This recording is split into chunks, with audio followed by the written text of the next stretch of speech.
Hi everyone. Welcome to Daily Series, COVID-19 Special. 6 Ways Your COVID-19 Testing Guide. Nasal swab tests, antibody tests, saliva tests, and more.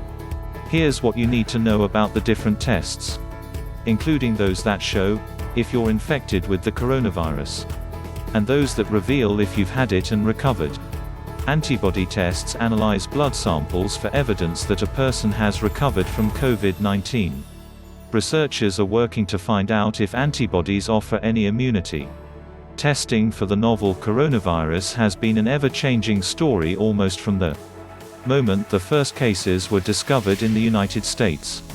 The availability of COVID-19 tests has been unpredictable in many parts of the country, and this has been compounded by concerns about accuracy and slow lab processing, which left many people waiting as long as a week for a result. Experts agree that these issues need to be addressed before we can determine whether it's safe to relax sheltering in place and social distancing requirements.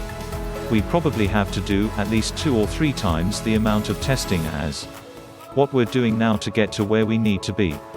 And a lot of the tests would also have to return results faster than what we're doing now. We are making some progress, but it will probably be a few months before we're really fully at that level of testing capacity, along with improving the diagnostic tests for COVID-19. Researchers are working on antibody tests that can detect if a person has had the coronavirus and subsequently recovered. This can help researchers learn more about the spread of the virus in different areas, which has proved challenging given that many carriers have no symptoms. 1. What are the current tests for COVID-19? There are 2 different kinds of tests for the novel coronavirus. The first is a reverse transcription polymerase chain reaction (RT-PCR) test that diagnoses the COVID-19 infection caused by the SARS-CoV-2 virus. This test has typically required a swab that goes deep into the nasal cavity, all the way to where it meets the throat. The RT-PCR tests now being used to diagnose the coronavirus can detect the presence of the viral material during the infection, but it doesn't show if the person was previously infected and recovered.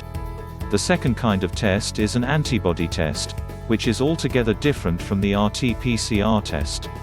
The antibody test requires a blood test, and the blood serum is examined for the presence of antibodies to indicate that the person was exposed to the virus. These tests could be used to better determine the total number of cases of COVID-19, including people who never had symptoms or have recovered. 2. How accurate are the tests? No test is perfect, and the same is true of coronavirus testing. There have been a number of false negatives with the RT-PCR tests, so that's a challenge. False negatives are when people who actually have the virus get a negative result. A yet-to-be-published study out of Cleveland Clinic in Ohio examined the accuracy of 5 commonly used COVID-19 tests. Researchers found that the accuracy of 2 of the tests was below 90%, meaning that more than 1 out of 10 people using those tests could be told they didn't have the virus and therefore had no need to isolate themselves. The antibody tests are still being evaluated for accuracy. Some of the antibody tests have a very high number of false positives and false negatives. Interpreting them requires some clinical judgment. I don't think we've resolved those accuracy issues yet. These concerns recently led the U.S. Food and Drug Administration, FDA, to revise its policy allowing the sale of antibody kits without agency review. Even in cases where the tests are accurate, it's not known to what extent individual tests will predict your degree of immunity. I think there's a real expectation that there will be some level of protection for the people who've recovered from the virus, though how much is not known, and we still need to confirm that to be sure. There are also instances where the level of antibodies may not be high enough for the test to detect them, such as in the early days that a person has the infection. The agency stated that it does not expect that an antibody test can be shown to definitively diagnose or exclude SARS-CoV-2 infection. 3. Can I test myself for COVID-19 at home? A laboratory corporation of American, LabCorp, diagnostic test kit with a home collection option was authorized by the FDA on April 21. The patient performs a self-swab to collect the nasal sample, and then mails it to a LabCorp lab for testing in an insulated package. This test uses the same technology as the tests you'd get at a hospital or doctor's office. The problem with sending it in is that you really want to get results quickly so you can trigger the investigation and subsequent actions. 4. Is there a saliva test for COVID-19? A saliva test developed at Rutgers University in New Jersey was granted FDA emergency use authorization and is currently being utilized in that state, with a nationwide rollout expected soon. The test uses the same technology as nasal swabs and currently takes about 48 hours for results. A saliva test is easier and may be more accurate than a nasal swab. To test for the coronavirus, researchers found that a saliva test more reliably diagnosed the coronavirus and simply required participants to spit into a cup. 5. Why is diagnostic testing for the virus so important? RT-PCR testing has been an important part of the dialogue about the pandemic. It helps identify people who are very sick with COVID-19 so they can be given treatment for the virus and their healthcare workers can protect themselves appropriately.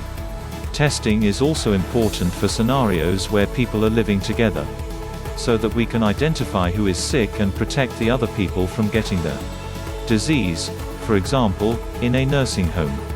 Another reason is that when you identify people who are positive, then you can have them isolate themselves and you can find their contacts and quarantine their contacts, and thereby stop the virus from spreading from person to person.